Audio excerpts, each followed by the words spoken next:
তো প্রায় গাড়ি থেকে 2-2.5 কিলোমিটার হাঁটার পর পৌঁছে গেলাম সঙ্গম ঘাটে। প্রচুর ভিড়, প্রচুর লোক এসছে, প্রচুর, আর খুব সুন্দর ব্যবস্থা, কোনো অসুবিধা নেই।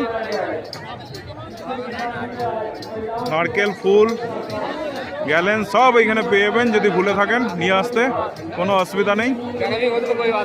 আর ওই সামনে সব নৌকা চলছে।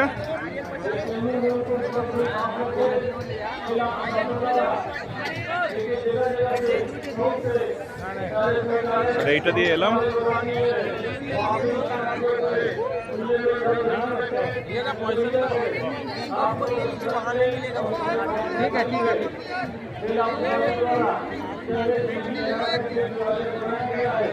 টয়লেটেরও ব্যবস্থা আছে, কাপড় ছাড়ার ব্যবস্থা আছে, সবই আছে।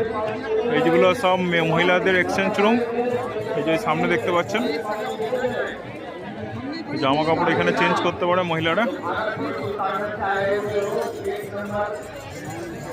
আর আকাশে এখনো চাঁদ দেখা যাচ্ছে।